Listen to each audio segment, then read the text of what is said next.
หมอยสูงพี่น้องผู้ปันแห้งขาวสายหมอคอมโกกอกค่ะเมื่อในเป็นวันที่7เดือนธันวาปี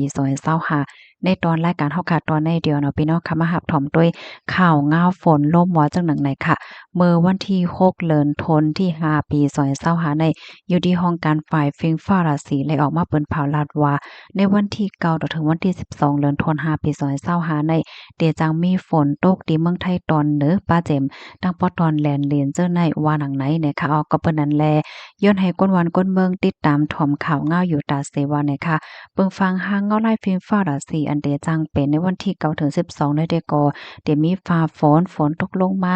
ลมแห้งหมักเห็บตกหมังเปิ้นตีก็เดี๋ยวมีฟ้าผ่าว่าสังว่าเจ้าในเนี่ยค่ะก็นั้นแลให้แลสติกันค่ะเนาะลองออกข้าวตั้งลองก็อยู่ใต้ต้นไม้ใหญ่ป้าเจ็มลองออกข้าวตั้งก็เฮ็ดให้เฮ็ดสวน เฮ็ดนาว่าสังว่าเจิ้นในนั่นค่ะอ้อตอนดับพี่น้องค่ะอันอยู่ตั้งฝั่งปังลายเนี่ยก็ไฮไลท์สติป้าเมื่อวาเดออกคือออกหาปูหาปลาแนะนำปังลายก็ไฮไลท์ด้วยเงาลายฟิล์มฟ้าราสีเสจังก้อยออกเฮือนะเฮิบซัมปอเดลอดเพเนี่ยค่ะเหลือเซนั่นตอนดับพี่น้องค่ะที่อันอยู่จำฝั่งน้ำฝั่งน้องฝั่งฮึกเจ้าไหนก็ไฮไลเตอร์สติเสกัมเนี่ยค่ะอ๋อข้อมูลในคาเลปิมาที่ห้องการข่าวมาติชนออกไว้เนี่ยค่ะในตอนในคาเลหางเฮียนมาปา ลอกลายหับมือหางเฮียนเมื่อเด็กเข้าข้าวฝนเนี่ยค่ะเนาะเมื่อปีกายในค่ะเนาะไผๆก็ถามว่าข้าวฝนแน่นำเตทมแห้งกันนานยาวก็ฝนเตแห้งกันนานเฮ็ดจังไหนขนาดปีเนี้ได้ก็เฮาฮู้ยาวกำในเฮามาด้วยลอกลายว่าเฮาได้หับมือจึงหือเนาะนะหือพรตุ้มยอนตีที่สุดนั่นเลยค่ะอ๋อข้อที่1เนี่ยค่ะพี่น้องเฮาให้ทัดหลังคาเฮือนเฮาเฮ็ดจังไหนค่ะนะเฮาโหลดไลทัดด้วยกำเหลียวยาวเนี่ยค่ะเนาะว่า หลังคาเฮือนเฮาค่ะนั่นจ่องมันปลาพังจ่องมันปลาแตกจ่องมันปลาจัดสารเจ้าหนังว่ามันแตกมันจัดมันก่อยกว่าในก็เฮากึ่งหลีเลยแม่กบห้ากึ่งหลีเลยแม่จึงหือในก็ให้เฮาคาจังเลยหางเฮียนไว้ตั้งแต่ข้าวมื้อเหลียวในเนาะมื้อเหลียวก็ตึงมีข้าวยามอยู่ให้ไหนค่ะเนาะ มื้อเหลียวในมันก็มีอันใดค่ะนะอันเฮกังหนังหือหลังคาเต็มโฮอะสังว่าเจิ้นได้ให้แหน่อะเนาะเฮาค่ะเนี่ยก็เดี๋ยวจังเลยหังเฮียนไว้คือตั้นในคณะก็โลดเลยทัดด้วยหลังคาเฮือนตัวเจ้าเก่าค่ะกับในเฮาค่ะมาด้วยแทงหมายที่2อันในก็เดี๋ยวเลยว่าจ้านเฮือนเนาะมานังว่าเฮือนบางหลังในเนี่ยก็ติมีหลังคายืนออกมา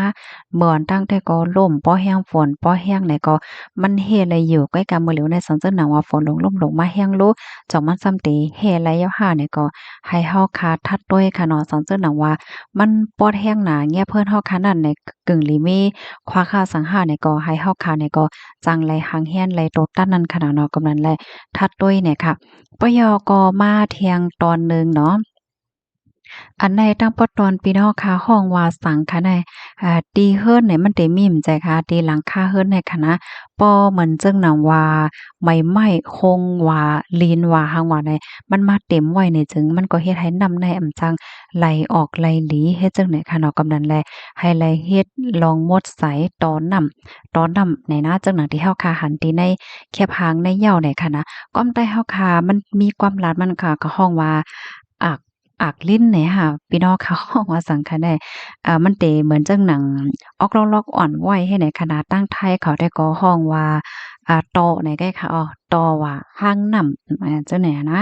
อันนี้ก็มังป้อมังไหลไหม้ว่ากิ่งไม้ว่าฝนว่าลินว่าจังไดเนาะมันไกลโตกให้ค้ำไว้ซัมปอตันลงไว้ค่ะเพราะว่าเฮาค่ะอำเฮ็ดลองมดใส่ไหนเพราะว่า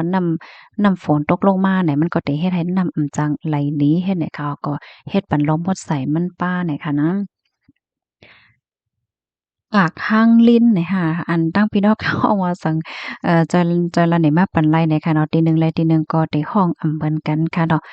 ค่ะลูกดีในเหและกำในเฮาค่ะมาแทงอันนี้ก็เป็นปลั๊กไฟค่ะนะก็ไฮไลท์ทัดด้วยปลั๊กไฟเฮ็ดจั่งใดค่ะอันปลั๊กไฟที่เฮือนเฮาค่ะนั่นใจมาหึงกะหือยาวค่ะเนาะจ่องมันโทรหาสายไฟเฮาจ่องมันโทรปลั๊กไฟเฮาจ่องมันโฮยาวก็ปลั๊กไฟเฮาจ่องมันอยู่แต้มสันจั่งหนังว่านำโทรมานี่จึงจ่องมันเตรอด5แหละจั่งใดก็ไฮไลท์ทัดด้วยป้าเนี่ยค่ะกำในเข้ามาเที่ยงคอเดิงค่ะอันนี้ก็เป็นที่จุบน้ำเนาะ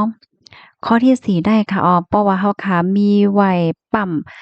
โหลดน้ำจุบน้ำว่าซังว่าจังใดเนี่ยก็อันนี้ก็เตจอยเทียมเลยอยู่ให้ไหนค่ะนะตอนตาเฮิรนตีอันมี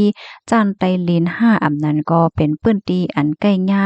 นำโทมให้ไหนค่ะเนาะเพราะว่าเฮาค่ะมีไว้จังได๋เนี่ยก็มันก็เตจอยจุบน้ำว่าซังว่าจังใดไล่หลีไล่ไว้ให้ไหนค่ะค่ะ ตอนดาก้นตีไก่ย่านำทมอยู่เต็มนะป่นตีว่าสังว่าเจ้าในเฮ็ดไหนเนาะกำในมาด้วยแทง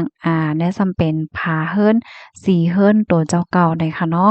เฮาคาโหลไลต้วยป้าค่ะเนาะว่าอันเฮิรนเฮาคานั้นมันสำกับเป็นเฮิรนใหม่ค่ะเนาะใหม่บางอันเนี่ยมันขำนำอำไลมันเตือนนำอำไลมันเตียเจ้าก้อยก็เปิ้นนั่นแหละเฮากึ่งลีไลกว่าหาสีมันได้มีข่าวนะสีเฮ็ดนำแหละจังเนี่ยเนาะเพราะว่าเฮาเอาสีเฮ็ดนำใน มาตราปันว่าสังว่าจังไหนเนี่ยก็ไม่อันที่เฮาคากลางเฮือนเฮาจังได๋มันก็เตอำก้อยเสมันก็เตจังใจการกว่าไรข้าวหึงเฮ็ดจังไหนคะนะภายไลฮักเฮือนฮักเยฮักสีก็คิบแนดค่ะละเนาะมันได้เข้าข้าวฝนยาวค่ะนะมื้อเหลียวในกำในมาเที่ยงข้อหนึ่งโหลอันในมื้อปีการได้เปใจเปข้ออ่อนกันจ้อมหาก็หามไรค่ะเนาะก็เพราะว่าน้ำท่วมแห้งหนักไผๆก็โลนะจังได๋นั่นน่ะนะ ได้ๆก็เป็นทรายไหนอ้อเพราะว่าเปิ้นที่เฮาขายอยู่นั่นค่ะเนาะมันจำฝังนำห้ามันจำฝังเฮิกห้าอันนั้นก็อยู่ไว้ในปื้นตี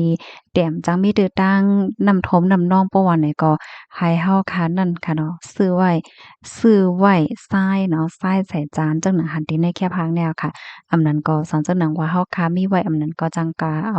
เสยดีๆมาเนี่ยก็หางแฮนไว้ก็หลีเนี่ยค่ะนะ หางแฮนไว้สิ4-5-6โถงค่ะเนาะอำลิกับหลีเตียกนำมาว่าเป็นไทเป็นเนื้อมาเหย้าเนี่ยก็ให้เฮาค่ะนั้นจังเอามาใจตื้อเลยกำเหลียวเฮ็ดให้นั้นค่ะเนาะเฮกังไว้เนี่ยหลีเหลือสิไว้เฮกังไหนค่ะเนาะเพราะว่าเฮาค่ะมาด้วย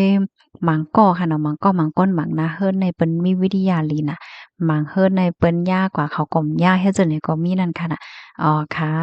กำนั้นแลดังคือพี่น้องค่ะบ่ได้เลยรับถอมหลายๆรับผู้เฮจังไรหางแฮนโตไหลฟางไว้ลงนา